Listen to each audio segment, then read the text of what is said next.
नमस्ते, यहाँहरू सम्पूर्णलाई स्वागत छ नेपाल अनलाइन स्कुलको युट्युब च्यानलमा र हामी नेपाल राष्ट्र ब्याङ्क सहायक द्वितीयको दोस्रो चरणको लिखित परीक्षामा लेखाखण्ड अन्तर्गत रहेर पढ्नुपर्ने विषयहरू सिलेबसको आधारमा हेरिरहेका छौँ। यसै क्रममा आजको हाम्रो विषय रहेको छ, हामी आज यो भिडियोमा छलफल गर्न गइरहेका छौँ हिसाब मिलान विवरण अर्थात् रिकन्सिलिएसन स्टेटमेन्टको बारेमा, जुन चाहिँ हाम्रो सिलेबसको 4 नम्बरमा रहेको छ। तपाईले हेर्न पनि सक्नुहुन्छ। त्यसैले आउनुहोस् अब ढिला नगरी आजको यो हिसाब मिलान विवरणसँग सम्बन्धित सम्पूर्ण कुराहरू आजको यो भिडियोमा हामी हेर्नेछौँ। त्यसैले अब सुरुमा चाहिँ हामी यसको डेफिनेसन हेर्नेछौँ र यससँग सम्बन्धित सम्पूर्ण कुराहरू आजको यो भिडियोमा हामी हेर्नेछौँ। र अब कुनै पनि जब व्यावसायिक संस्थाहरूले बैंकमा खाता खोलेर बैंक मार्फत कारोबारहरू सञ्चालन गर्ने गर्दछ भने त्यस क्रममा चाहिँ आफ्नो व्यवसायमा पनि बैंकले बैंक महल भएको उचित प्रकारको नगद पुस्तिका प्रयोग गरेर कारोबारहरूको अभिलेख गर्छ बैंकले पनि।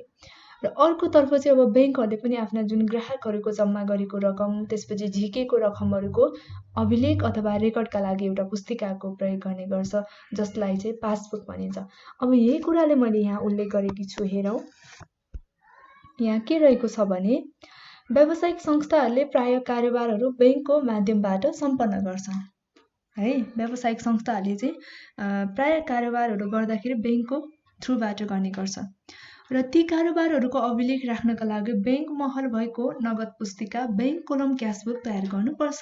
र अर्कोतर्फ बैंकले पनि आफ्नो माध्यमबाट भएको जुन व्यवसायका कारोबारहरूको रेकर्ड राख्नका लागि अभिलेख तयार गर्छ, जसलाई चाहिँ पासबुक अथवा बैंक विवरण पासबुक अर बैंक स्टेटमेन्ट भनिन्छ। अब यसरी व्यावसायिक संस्था र जुन अन्य व्यक्तिले आफूले बैंकसँग गरेको कारोबारको अभिलेखहरू नगद पुस्तिकामा राख्दछ भने, भनेको क्यासबुकमा राख्दछ भने बैंकले ग्राहकहरूको अभिलेख राख्नका लागि पासबुकको प्रयोग गर्छ, पासबुकमा राख्ने गर्छ। र एकै समयमा दुवैतिर प्रयोग गरिएका नगद पुस्तिका र अर्को भनेको एउटा क्यासबुक र पासबुकले समान रकमको नगद मौजदात देखाउनुपर्छ।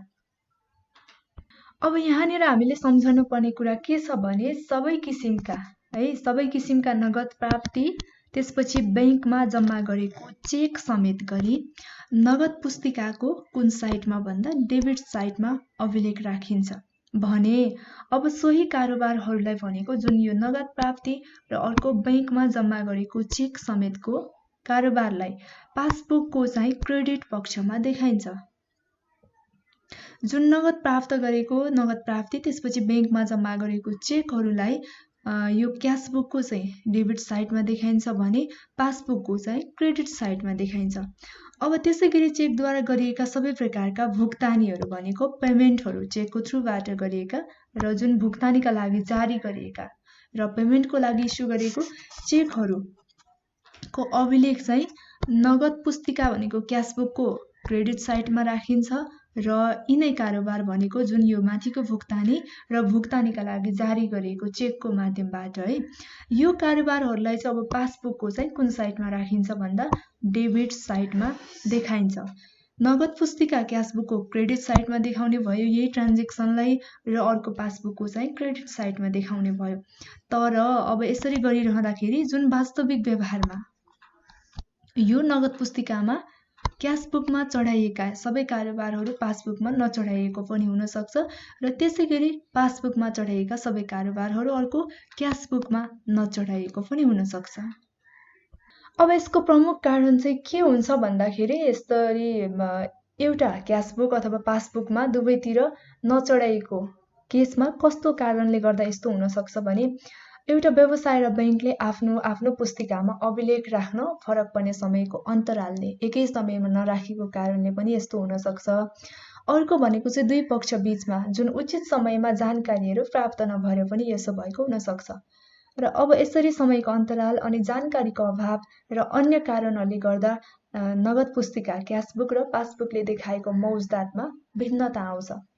र यसरी दुई पुस्तिकामा मौजदातमा फरक पर्नुका कारणहरू पत्ता लगाइसकेपछि कुन कुन कारणले गर्दा फरक पर्न आएको हो त भन्ने कुराहरू रिजनहरू चाहिँ पत्ता लगाइसकेपछि भिन्नताका कारणहरू उल्लेख गर्ने र त्यो उल्लेख गरिसकेपछि व्यवसायले एउटा विवरण बनाउँछ, जसलाई नै के भनिन्छ, बिआरएस भनिन्छ, अर्थात् बैंक रिकन्सिलिएसन स्टेटमेन्ट भनिन्छ। र यो चाहिँ कस्तो भन्दाखेरि नगद पुस्तिका र जुन बैंकको पासबुक बीचको है क्यासबुक र बैंकको पासबुक बीचको मौजदात फरक पर्न गएमा सोको हिसाब मिलानको लागि चाहिँ व्यावसायिक संस्थाहरूले तयार गरेको एउटा विवरण हुन्छ। त्यो विवरणलाई नै बीआरएस भनिन्छ। यो चाहिँ बीआरएस को कुरा भयो। अब सामान्यतया हामीले यहाँ बुझ्नुपर्ने के छ भन्दा बीआरएस को कुरामा व्यवसायको नगद पुस्तिका भइहाल्यो, यो व्यवसायको लागि क्यासबुक, र अर्को भनेको बैंक विवरण भनेको पासबुकले यो नगद पुस्तिका र पासबुकले देखाउने कुनै निश्चित समय अवधिको बैंक मौजदात समान हुनुपर्छ। अब यिनीहरू किन समान हुनुपर्छ भने दुवै पुस्तिकाहरूमा राखिने रेकर्डहरू एउटै पक्षसँग सम्बन्धित हुन्छ। तर अब कहिलेकाहीँ चाहिँ यिनीहरूमा डिफ्रेन्ट आउँछ। किन भन्दा विभिन्न कारणहरूले गर्दा आउँछ। जस्तो कि अब एउटै टाइममा जानकारी नभएर त्यसपछि क्यासबुकमा राखेकै टाइममा पासबुकमा पनि रेकर्ड नराखेको कारणले गर्दा पनि यस्तो भिन्नताहरू चाहिँ आउने गर्छ। अब यस्तो भिन्नताहरू विभिन्न कारणले आएको हुनाले नगद पुस्तिका र बैंक विवरण जुन बैंक स्टेटमेन्ट अथवा पासबुकको मौजदात भनेको ब्यालेन्समा भिन्नता आउँछ। अब यसरी नगद पुस्तिका र बैंकको पासबुक बीचको मौजदातहरू फरक पर्न गएमा भनेको ब्यालेन्सहरूमा डिफ्रेन्ट पर्न गएको खण्डमा सोको हिसाब मिलान गर्नका लागि एउटा व्यावसायिक संस्थाले तयार पारेको विवरण हुन्छ। त्यो विवरणलाई नै वास्तवमा के भनिन्छ? बैंक हिसाब मिलान विवरण अर्थात् बैंक रिकन्सिलिएसन स्टेटमेन्ट भनेर भनिन्छ।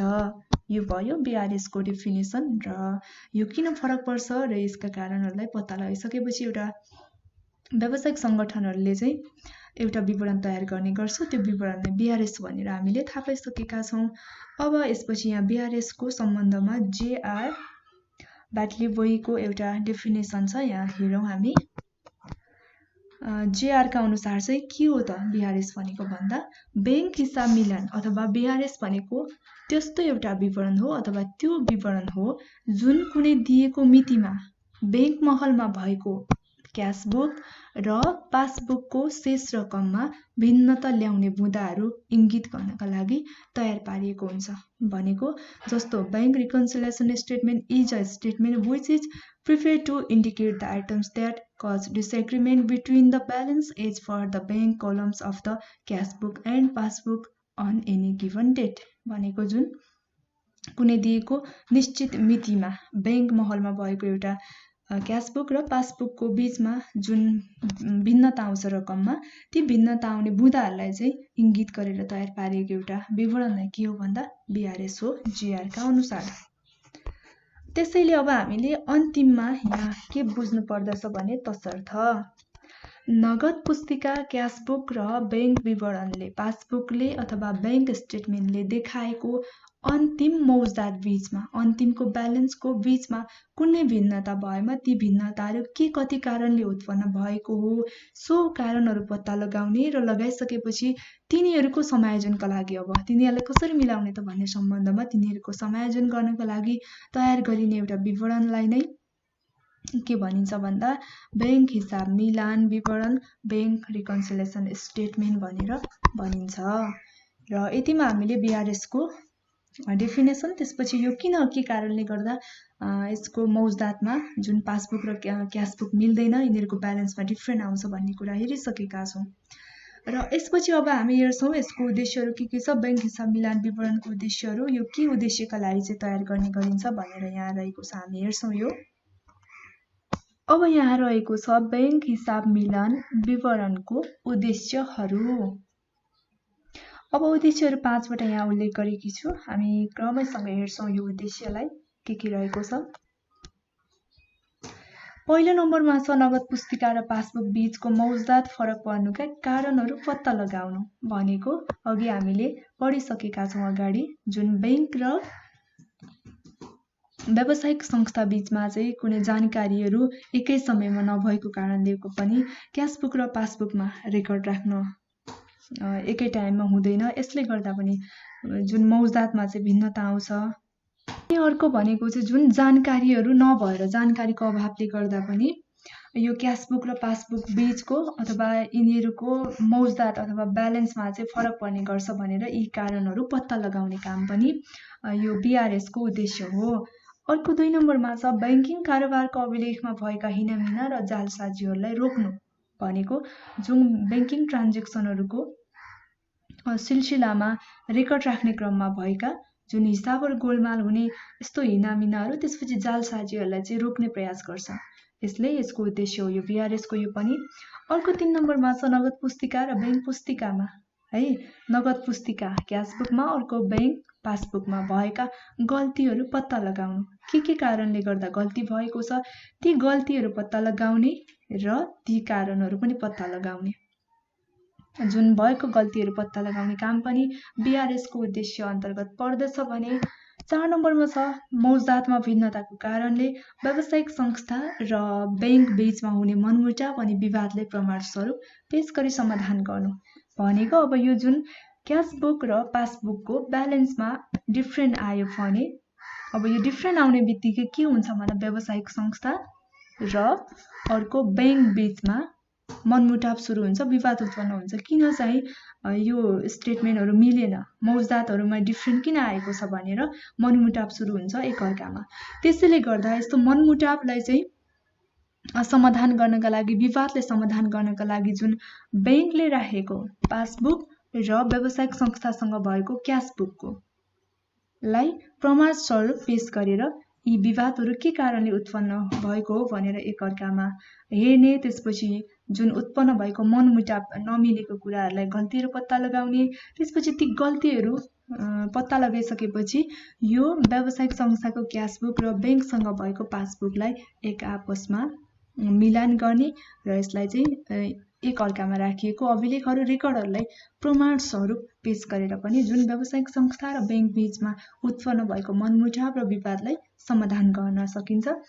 यो समाधान गर्ने उद्देश्य पनि VRS को हो। अर्को छ 5 नम्बरमा नगद र बैंकिङ कारोबारको शुद्ध भएको बेहोरा प्रमाणित गर्नु। अब भनेको यो नगद र अर्को भनेको बैंकिङ कारोबारहरू एकदमै शुद्ध भएको छ राम्रो भएको छ भनेर जुन बेहोराहरू प्रमाणित गर्नका लागि गरिने सम्पूर्ण कामहरू गर्ने पनि के हो त जुन VRS को उद्देश्य अन्तर्गत पर्ने कुरा हो। अनि अर्को भनेको नगदको अभिलेखहरू राख्ने क्रममा है क्याससँग रिलेटेड रेकर्डहरू राख्ने क्रममा कुनै गल्ती भएको छ कि छैन भनेर जाँच गर्ने काम पनि यो VRS को उद्देश्य अन्तर्गत पर्दछ। र यो भयो बैंक रिकन्सिलिएसन स्टेटमेन्टको अब्जेक्टिभ्सहरू र हामीले हेरिसकेका छौँ यहाँ 5-6 वटा। अब यसपछि हामी अर्को के हेर्दै छौँ भन्दा यहाँ रहेको छ अब चाहिँ हामीले हेर्ने भनेको नगद पुस्तिका र बैंक पासबुकको मौजदातमा फरक पर्नुका कारणहरू। यहाँ 9 वटा कारणहरू छ मुख्य गरी क्यासबुक र पासबुकको ब्यालेन्समा डिफ्रेन्ट आउने कारणहरू मुख्यतया 9 वटा छ हामी हेर्छौँ यो क्रमैसँग। अब हामी सुरुमा हेर्छौँ नम्बर 1 मा। नम्बर 1 मा के छ भने चेक जारी गरिनु तर भुक्तानीको लागि बैंकमा प्रस्तुत नहुनु भनेको cheque issued but not presented for payment. यसलाई चाहिँ भुक्तानी गर्न बाँकी चेकहरू पनि भनेर भनिन्छ। अब भुक्तानीका लागि अथवा पेमेन्टका लागि जारी भएका तर बैंकमा प्रस्तुत नभएका चेकहरूलाई चाहिँ भुक्तानी गर्न बाँकी चेकहरू भनेर भनिन्छ।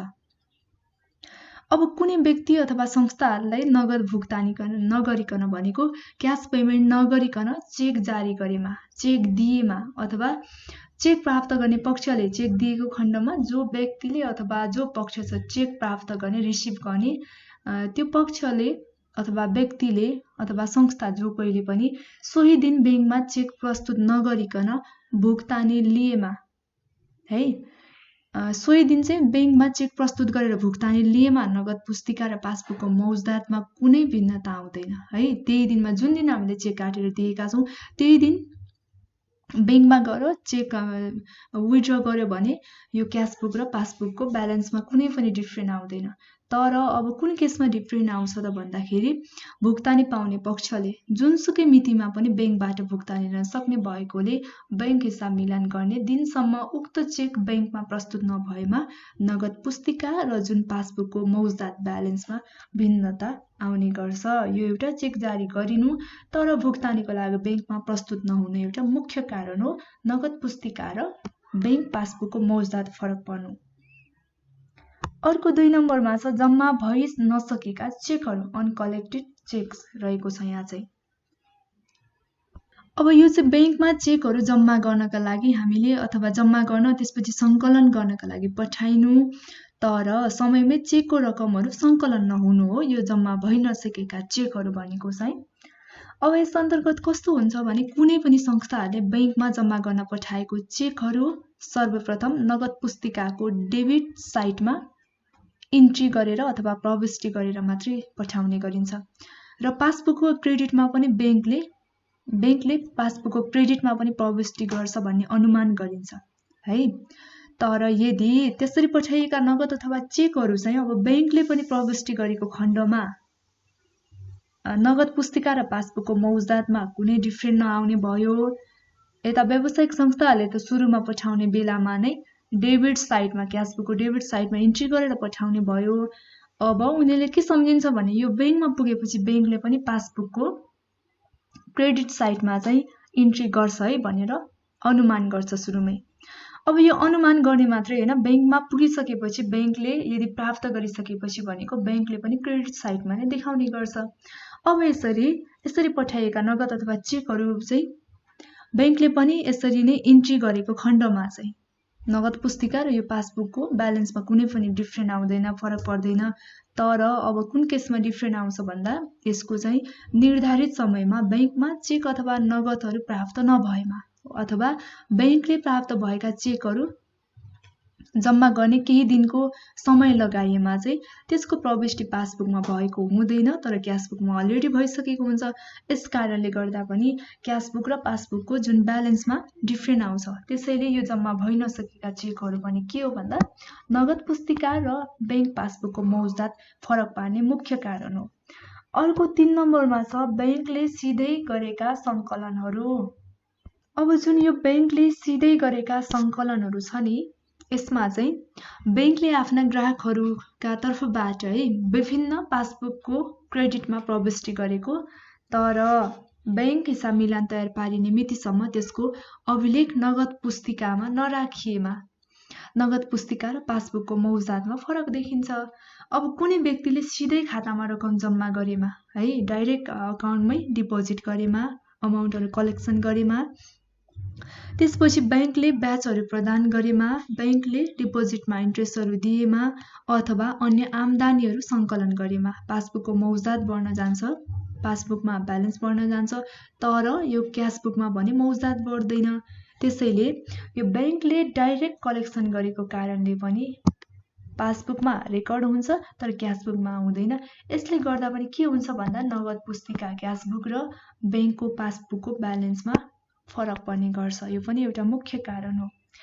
अर्को 4 नम्बरमा छ बैंकले सिधै गरेका भुक्तानीका कारणले। अब यहाँ माथि हामीले बैंकले सिधै गरेका सङ्कलन कलेक्सन भयो, यो चाहिँ भुक्तानी भनेको बैंकले डाइरेक्ट गरेका पेमेन्टका कारणले। अब के पेमेन्ट गर्न सक्छन् हेरौँ। अब यस अन्तर्गत चाहिँ के हुन्छ भने बैंकले ग्राहकहरूको निर्देशन अनुसार है बिमा शुल्क अनि विद्युत महसुल अनि खानेपानी त्यसपछि टेलिफोन महसुल आदिको भुक्तानी गरी ग्राहकलाई सेवा प्रदान गर्ने गर्छ। जुन यो चाहिँ ग्राहकहरूको निर्देशन अनुसार उनीहरूको सहमति अनुसार नै बैंकबाट नै बिमा शुल्क त्यसपछि इलेक्ट्रिसिटी बिलहरू अनि खानेपानी त्यसपछि टेलिफोन चार्जहरू चाहिँ पेमेन्ट गरिदिने अनि गरिदिनु भनेर बैंक र ग्राहक बीचमा एक प्रकारको सहमति हुन्छ। यही अनुसार उनीहरूले कारोबार गर्दै आइरहेको हुन्छ र बैंकले पनि यो ग्राहकहरूलाई यो फेसिलिटी चाहिँ प्रदान गर्ने गर्छ। अब यसरी यदि यस प्रकारका खर्चहरूको अभिलेख है यो कुन प्रकारको भन्दा जुन बिमा शुल्क अनि विद्युत महसुलहरू खानेपानी बिल अनि टेलिफोन लगायतका अन्य विभिन्न खर्चहरूको अभिलेख नगद पुस्तिकामा पनि यदि राखिएको छ भने, क्यासबुकमा पनि यदि राखिएको छ भने नगद पुस्तिका र पासबुकको रकममा कुनै डिफ्रेन्ट नआउने भयो, यिनीहरूमा कुनै भिन्नता देखिँदैन। तर अब यसरी गरिएको खर्चहरू र यस्तै अन्य भुक्तानीहरू अन्य पेमेन्टहरू पनि है जुन पासबुकको डेबिटमा मात्रै समावेश गरेका छन्, बैंकले पासबुकको डेबिटमा समावेश रेकर्ड राखिसकेको छ भने यसको कारण पनि के हुन्छ, क्यासबुकमा हुँदैन, पासबुकको डेबिट साइडमा राखिसकेको हुन्छ तर क्यासबुकमा हुँदैन भने यसले पनि के हुन्छ भन्दा नगद पुस्तिका र जुन यो बैंक पासबुकको ब्यालेन्समा डिफ्रेन्ट आउँछ, समान हुँदैन। यिनीहरूमा फरक आउने एउटा मुख्य कारण भनेको बैंकले सिधै गरेका भुक्तानीका कारणले पनि हो। अर्को 5 नम्बरमा छ लगानी ब्याज तथा लाभांश बैंकले सङ्कलन गरिदिनु तर नगद पुस्तिकामा सोको प्रविष्टि नहुनु। कुरा चाहिँ कहाँ जोडिएको छ भने जुन यो 3 नम्बरको बैंकले सिधै गरेका सङ्कलनहरूसँग रिलेटेड छ है। बैंकले नै लगानी गरेका ब्याजहरू सङ्कलन गरिदिने, त्यसपछि सेयरको डिभिडेन्डहरू भयो, यस्तो ब्याजहरू अनि जुन लाभांशहरू बैंकले आफै स्वयंले सङ्कलन गरिदिन्छ। तर यता क्यासबुकमा भने त्यसको प्रविष्टि हुँदैन, त्यसको रेकर्ड हुँदैन। यो कारणले गर्दा पनि एउटा पासबुक र यो क्यासबुक र पासबुकको ब्यालेन्समा चाहिँ डिफ्रेन्ट आउँछ। अर्को 6 नम्बरमा छ कुनै ग्राहक आसामीले सोझै बैंकमा रकम जम्मा गरिदिएमा तर नगद पुस्तिकामा प्रविष्टि नभएमा, भनेको कुनै पनि कस्टमर त्यसपछि डेप्टर्सहरूले डाइरेक्ट बैंकमा अमाउन्ट डिपोजिट गरिदियो तर तपाईको क्यासबुकमा रेकर्ड छैन भने बैंकको पासबुक र यता यो व्यावसायिक संस्था अथवा नगद पुस्तिकामा चाहिँ यसको रेकर्ड नभएको कारणले यो मौजदात मिल्दैन। त्यसैले गर्दा नगद पुस्तिका र बैंकको पासबुकको मौजदातमा यसले पनि फरक पार्ने गर्छ।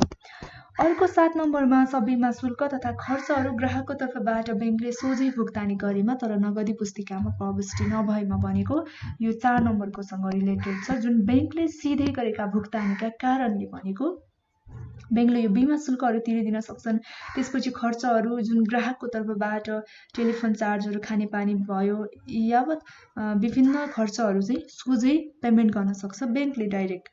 अब यस्तो भयो भने पनि यो क्यासबुकमा रेकर्ड राख्यो भने त क्यासबुकमा यदि रेकर्ड छ भने डिफ्रेन्ट नपर्ने भयो, तर क्यासबुकमा यो रेकर्डहरू छैन, यो प्रविष्टि भएको छैन भने चाहिँ नगद पुस्तिका र पासबुकको जुन ब्यालेन्समा फरक पर्छ। यो पनि एउटा मुख्य कारण हो। अर्को 8 नम्बरमा छ बैंकमा जम्मा गरिएको चेक अप्रतिष्ठित भएमा। अब यसमा कुनै व्यक्ति अथवा संस्थाबाट चेक प्राप्त भयो र उक्त प्राप्त भएको चेकलाई आफ्नो क्यासबुकमा प्रविष्टि गरियो, त्यसपछि बैंकमा पठाइयो तर बैंकको पासबुकमा प्रविष्टि भएन भने यो चेक अप्रतिष्ठित अथवा डिसोनर भयो। यसले गर्दा पनि के हुन्छ भन्दा नगद पुस्तिका र बैंक पासबुकको मौजदातमा फरक पर्छ। अर्को 9 नम्बरमा छ बैंकमा छुट गरिएको बिल अप्रतिष्ठित भएमा। अब बैंकको थ्रुबाट पेमेन्टहरू गर्दाखेरि डिस्काउन्टहरू प्राप्त भयो र पासबुकको मौजदात बढ्यो, तर यो डिस्काउन्ट प्राप्त भएको कुरा थाहा भएन, अर्थात् क्यासबुकमा यसको प्रविष्टि भएन भने क्यासबुकमा घट्यो। यसले गर्दा पनि जुन नगद पुस्तिका क्यासबुक र बैंक पासबुकको मौजदातमा फरक पर्दछ र यी भयो 9वटा नगद पुस्तिका र पासबुकको मौजदात ब्यालेन्समा फरक पर्नेका मुख्य कारणहरू हामीले हेरिसकेका छौँ। अब यसपछि यो 9वटा कुरालाई नै यहाँ हामी हेर्छौँ। बैंक कारोबार अभिलेखन समय छ यहाँ।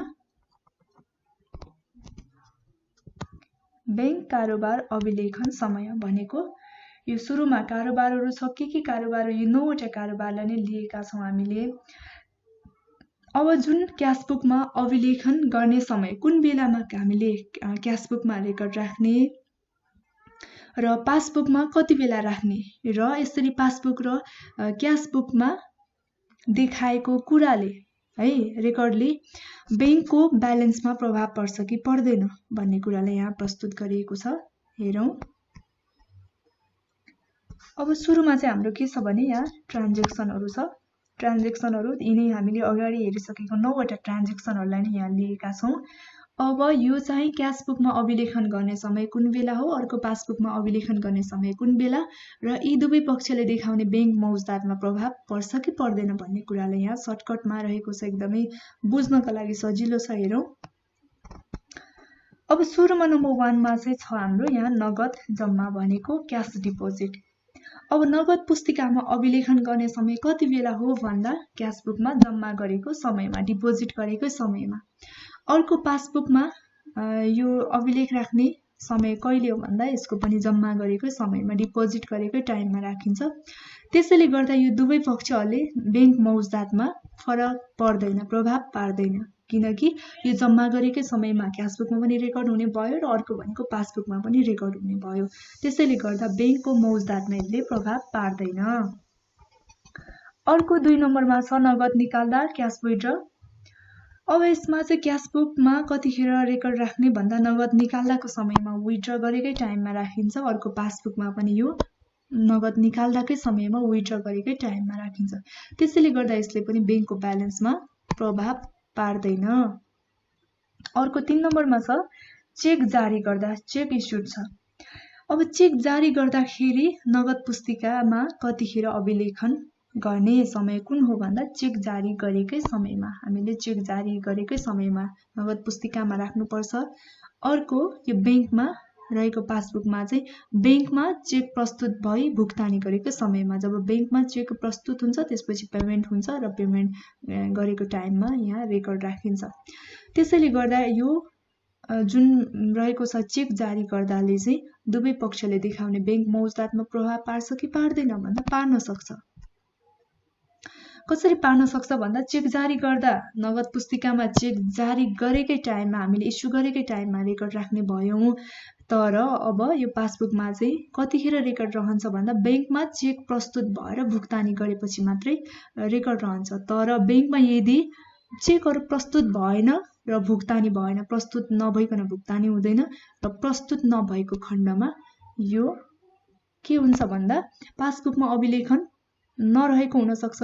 त्यसैले गर्दा यसले चाहिँ प्रभाव पार्न सक्छ नगद पुस्तिका र पासबुकको मौजदातमा।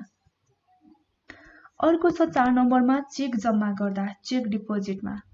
अब चेक जम्मा गर्दाखेरि हामीले नगद पुस्तिकामा अभिलेखन गर्ने समय भनेको कहिले हो भन्दा चेक जम्मा गर्न पठाएको समयमा, हामीले जुन टाइममा अथवा जुन डेटमा चाहिँ चेक डिपोजिट गर्न पठाएको हुन्छौँ त्यही समयमा चाहिँ हामीले नगद पुस्तिकामा अभिलेखन गर्छौँ भने अब यता पासबुक अभिलेखन गर्ने समय चाहिँ कहिले भन्दा चेकको रकम ग्राहकको खातामा जम्मा भएपछि मात्रै, भनेको चेकको अमाउन्ट कसको खातामा जम्मा गर्नुपर्ने हो त्यो खातामा जम्मा भएपछि मात्रै यहाँ चाहिँ अभिलेखन गरिन्छ। त्यसैले गर्दा यसले पनि यो बैंकको मौजदातमा प्रभाव पर्न सक्छ। कसरी पर्न सक्छ भन्दा यो चेकको रकमहरू ग्राहकको खातामा जम्मा नभएको खण्डमा पर्न सक्छ। अर्को 5 नम्बरमा छ ग्राहकको पूर्वादेश अनुसार भुक्तानी गर्दा। अब यसरी ग्राहकको पूर्वादेश अनुसार भुक्तानी गर्दा नगद पुस्तिकामा अभिलेख कुन टाइममा रहन्छ भन्दा पासबुकसँग मिलान गर्दाखेरि रहन्छ र यो पासबुक अभिलेखन गर्ने समय चाहिँ कहिले भन्दा बैंकले रकम भुक्तानी गरेपछि, बैंकले रकम अमाउन्ट पेमेन्ट गरेपछि रहन्छ। त्यसैले गर्दा यसको पनि के हुन्छ प्रभाव पर्न सक्छ बैंक मौजदातमा। अर्को छ 6 नम्बरमा बैंकले ग्राहकको निमित्त रकम सङ्कलन गरेमा।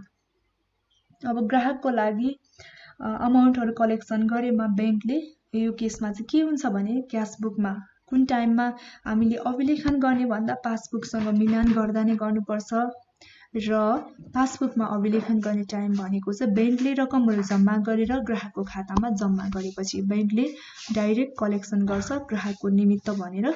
यसरी कलेक्सन गरेको रकमहरू अमाउन्टहरू चाहिँ जुन कस्टमरको अकाउन्टमा जब डिपोजिट हुन्छ त्यो टाइममा मात्रै यहाँ पासबुकमा चाहिँ रेकर्ड रहन्छ। त्यसैले गर्दा यसले पनि बैंकको ब्यालेन्समा के गर्छ प्रभाव पार्न सक्छ। कसरी पार्न सक्छ भन्दा यहाँ पासबुकसँग मिलान गर्दा मात्रै हुन्छ यहाँ चाहिँ नगद पुस्तिकामा चाहिँ, तर बैंकको पासबुकमा चाहिँ बैंकले रकम जम्मा गरेर ग्राहकको खातामा जम्मा गर्दा अथवा गरेको खण्डमा फरक पर्दैन है, र नगरेको खण्डमा चाहिँ अब क्यासबुक र पासबुकमा यो अमाउन्टहरू मिल्दैन। त्यसैले गर्दा पनि यो बैंकको ब्यालेन्समा फरक पर्न सक्छ, प्रभाव पर्छ यसले गर्दा पनि। अब अर्को 7 नम्बरमा छ बैंकले बैंक शुल्क ब्याज लिँदा, भनेको बैंकले बैंक शुल्कको लागि ब्याजहरू लिँदा। अब पासबुकसँग मिलान गर्दा क्यासबुकमा अभिलेखन गर्ने समय हो भने यता पासबुकमा चाहिँ कतिखेर अभिलेखन गर्ने भन्दा शुल्क तथा ब्याजहरू खाताबाट कट्टा गरेको समयमा, भनेको शुल्क ब्याजहरू के लिने हो है त्यो अमाउन्टहरू चाहिँ जुन अकाउन्टबाट घट्छ अथवा कट्टा गरेको समयमा मात्रै यहाँ चाहिँ रेकर्ड रहन्छ। त्यसैले गर्दा यसको पनि के हुन्छ, प्रभाव पर्न सक्छ बैंक मौजदातमा। बैंकको पासबुकमा त शुल्क अथवा ब्याजहरू कट्टा गर्ने बित्तिकै रेकर्ड रहने नै भयो, तर यो यहाँ पासबुक चाहिँ कतिखेर अभिलेखन गर्दछ भन्दा यो क्यासबुकमा चाहिँ पासबुकसँग मिलान गर्ने टाइममा मात्रै गर्ने भएकोले गर्दा यसले पनि बैंकको ब्यालेन्समा प्रभाव पार्न सक्छ। अर्को 8 नम्बरमा छ बैंकले निक्षेपमा ब्याज भनेको बैंकले डिपोजिटमा इन्ट्रेस्टहरू दिँदा। अब क्यासबुकमा कतिखेर अभिलेखन गर्ने भन्दा यो पासबुक मिलान गर्ने टाइममा मात्रै गरिन्छ क्यासबुकमा, र बैंकले चाहिँ पासबुकले जुन बैंकको ग्राहक खातामा रकम जम्मा गर्ने समयमा जुन बेला चाहिँ यो इन्ट्रेस्टहरू डिपोजिट हुन्छ यो निक्षेप डिपोजिटमा, त्यही टाइममा बैंकले चाहिँ पासबुकमा रेकर्ड राख्ने गर्छ। त्यसैले गर्दा यसले पनि के हुन्छ, बैंकको मौजदातमा फरक पार्न सक्छ। अर्को 9 नम्बरमा छ चेक वा बिलको प्रतिष्ठा। यो कतिखेर क्यासबुकमा अभिलेखन गर्ने भन्दाखेरि पासबुकसँग मिलान गर्ने टाइममा मात्रै गर्ने, र अर्को यता पासबुकमा चाहिँ कतिखेर गर्ने भन्दा बैंक जुन चेक अथवा बिलहरू अप्रतिष्ठित भएको समयमा। चेक हो यो, जुन चेक र बिलहरू यदि डिसअनर भएको टाइममा मात्रै गर्ने गरिन्छ। त्यसैले गर्दा यसले पनि बैंकको ब्यालेन्समा प्रभाव पार्न सक्छ। र यो भयो हामीले 9वटा कुराहरू हेरिसकेका छौँ, जुन अघिल्लो टपिकमा पनि हेरेका छौँ हामीले, जुन यो चाहिँ नगद र पासबुकको मौजदात अथवा ब्यालेन्समा डिफ्रेन्ट आउने मुख्य कारणहरू हेरिसकेका छौँ है अघिल्लो यहाँ माथि। त्यसपछि हामीले यहाँ मुनि पनि के हेर्यौँ भन्दा जुन ट्रान्जेक्सनहरू भनेर यहाँ 9वटा तिनै कुरालाई लिएका छौँ, अनि त्यो ट्रान्जेक्सनहरूलाई क्यासबुकमा कतिखेर अभिलेखन गर्ने, कुन समयमा गर्ने, अनि पासबुकमा कुन समयमा गर्ने। अब यसरी क्यासबुक र पासबुकमा गरेको रेकर्डले जुन बैंकको ब्यालेन्समा चाहिँ प्रभाव पार्छ कि पार्दैन त भन्ने कुरा यहाँ हेरिसकेका छौँ। अब यो पछि हामी अर्को हेर्दैछौँ। यहाँ चाहिँ अब रहेको छ, अब यहाँ हाम्रो अर्को छ बैंक ओभरड्राफ्ट अथवा ओडी रहेको छ। यो ओडीलाई पनि हामी हेर्छौँ, तर यो हेर्नुभन्दा अगाडि चाहिँ हामीले अर्को कुरा के पनि ध्यान दिनुपर्छ भने जुन बैंक हिसाब भिडान तयार गर्दाखेरि ध्यान दिनुपर्ने कुराहरू चाहिँ के हुनसक्छ भन्दा, एउटा नगद पुस्तिकाको डेबिट भन्नु नै पासबुकको क्रेडिट हो है, र जुन नगद पुस्तिकाले क्रेडिट मौजदातहरू देखाउनु भन्नु चाहिँ पासबुकको डेबिट मौजदात हो। हामीले पासबुकको चाहिँ डेबिट ब्यालेन्स बुझ्नुपर्छ। यसैगरी पासबुकमा डेबिट पक्षमा रकमहरू पोस्टिङ भएको मतलब चाहिँ खातावाला त्यसपछि वा अन्य पक्षलाई चाहिँ भुक्तानी गर्नु भन्ने बुझिन्छ, जसले पासबुकलाई घटाउँछ। र क्रेडिट पक्षमा पोस्टिङ गर्नुको अर्थ खातावालाको नाममा रकमहरू जम्मा हुनु हो, जसले के गर्छ भन्दा पासबुकलाई बढाउने काम गर्छ, पासबुक बढ्छ। अर्को भनेको नगद पुस्तिका अनि डेबिट पक्षमा चाहिँ रकमहरू प्रविष्ट गर्नुको अर्थ व्यवसायले नगद प्राप्त गर्नु हो, जसले गर्दा नगद पुस्तिकाको मौजदात बढ्छ भने क्रेडिट पक्षमा प्रविष्ट गर्नुको अर्थ भुक्तानी गर्नु हो, जसले गर्दा नगद पुस्तिकाको मौजदात अथवा ब्यालेन्स घट्छ। र अर्को नगद पुस्तिकाको जुन मौजदातको आधारमा हिसाबहरू भिडान गर्दा पासबुकसँग बराबर बनाउन जोड्नु पर्ने भए जोड्ने, त्यसपछि घटाउनु पर्ने भए घटाउने। र हाम्रो अर्को रहेको छ अब हाम्रो ओभरड्राफ्ट अर्थात् ओडी रहेको छ। ओडीको बारेमा हेरौँ। ग्राहकले बैंकमा जम्मा गरेको रकम भन्दा बढी पैसा झिक्न पाउने सुविधा यदि बैंकले प्रदान गर्छ भने त्यस्तो सुविधालाई के भन्छौँ, ओभरड्राफ्ट अर्थात् ओडी भनेर भन्छौँ। र अर्को शब्दमा भन्नुपर्दा वाणिज्य बैंकले कुनै विश्वासिलो पात्र अनि सम्मानित व्यवसायहरूलाई बिना धितो जमानत उसको खातामा रहेको निक्षेप भन्दा बढी रकमहरू चेकबाट भुक्तानी दिन सक्छ भने जसलाई चाहिँ अधिविकर्ष ओडी भनेर भनिन्छ। जस्तो कि एउटा इक्जाम्पल हेरौँ। एउटा बैंकमा है, बैंकमा रु 2 लाख जम्मा गरिएको छ, तर चेक कतिको काटियो त भन्दाखेरि 2,50,000 को चेक काटियो भने अब बैंकले यस्तो अवस्थामा भुक्तानी दियो भने यो जुन 50,000 बढी भएको पैसा यो चाहिँ के हो त भन्दा अधिविकर्ष बैंक ओभरड्राफ्ट हो। तपाईको खातामा 2 लाख मात्रै छ, तर तपाईले चेक काट्नु भयो 2,50,000 को भने तपाईको यो 50,000 के हो भन्दा ओडी हो। अब साधारणतया खातामा जम्मा गरिएको रकमभन्दा बढी रकमको भुक्तानी बैंकले दिँदैन, तर जुन विश्वासको आधारमा विश्वासिलो पात्र त्यसपछि सम्मानित व्यवसायहरूलाई चाहिँ बिना धितो जमानत जुन खातामा रहेको निक्षेपभन्दा खातामा भएको क्यास अथवा डिपोजिटभन्दा बढी रकमहरू चाहिँ भुक्तानी दिने गर्छ। यो चाहिँ बैंकले आफ्ना ग्राहकहरूलाई अधिविकर्ष जुन ओडीको सुविधा दिएको हुन्छ। र अधिविकर्ष पनि एक प्रकारको सर्ट टर्म लोनको प्रकार नै हो। यो सर्ट टर्म लोनको प्रकारमा र बैंकले बिना धितो जमानत बढीमा कति समयसम्मको लागि दिने गर्छ भन्दा बढीमा 6 महिनासम्मको लागि दिन सक्ने व्यवस्था छ। यो कर्जा चाहिँ प्रदान गर्छ। र साधारणतया कर्जा भन्दा यो भनेको यो ओडीको चाहिँ ब्याज दर कति बढी हुन्छ, ब्याज दर चाहिँ बढी हुन्छ। यसको अरू लोनको आधारमा यो ओडी लोनको चाहिँ ब्याज दर बढी हुन्छ। र नेपालमा उचित धितो जमानतका आधारमा चाहिँ जुन यो अधिविकर्ष ओडीहरू सुविधा दिने गरिएको छ। यो भयो बैंक ओभरड्राफ्ट अर्थात् ओडीको बारेमा जानकारी। र यो जानकारी सँगसँगै आजको भिडियो यति नै। अर्को भिडियोमा हामी नयाँ टपिकको साथमा उपस्थित हुनेछौँ। तपाईँ सम्पूर्णलाई धेरै धेरै धन्यवाद। हवस् त, नमस्ते।